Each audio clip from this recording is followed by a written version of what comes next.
তারেক সিদ্দিকের বড় অপকর্ম দেশকে ভারতীয় গোয়েন্দা সংস্থা রর হাতে তুলে দেয়া। নিরাপত্তা উপদেষ্টা হিসেবে দেশের জাতীয় নিরাপত্তার জন্য হুমকি শনাক্ত করে তা মোকাবেলা করা যেখানে তার কাজ হওয়া উচিত ছিল, সেখানে নিজেই হুমকি হয়ে ওঠেন। ভারতের হাতে দেশের জাতীয় নিরাপত্তা তুলে দেয়া ছিল বাংলাদেশের জন্য দুর্ভাগ্যজনক। নিজস্ব একটি টিম নিয়ে তারেক সিদ্দিক অপকর্মগুলো করতেন।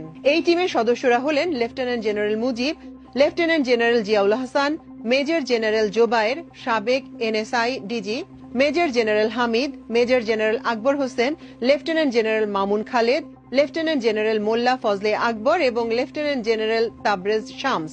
এরা শেখ হাসিনা, তারেক সিদ্দিক ও ভারতীয় রয়ের অনুগত কর্মকর্তা হিসেবে সশস্ত্র বাহিনী মহলে পরিচিত ও আলোচিত। নির্ভরযোগ্য সূত্রে আরো জানা গেছে, ভারতীয় রকে ঢাকা সেনানিবাসে ঢুকিয়ে দেওয়ার দুঃখজনক দেশবিরোধী কাজটি করেন তারেক সিদ্দিকী ও তৎকালীন DGFI chief lieutenant general Mollah Fazle আকবর।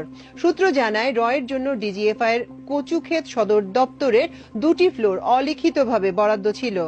ওই 2টি ফ্লোরে ডিজিএফআই এর কোনো কর্মকর্তা কর্মচারীর প্রবেশ নিষিদ্ধ ছিল। র ক্যান্টনমেন্টে বসেই আমাদের সশস্ত্র বাহিনী ও সরকার নিয়ন্ত্রণ করত।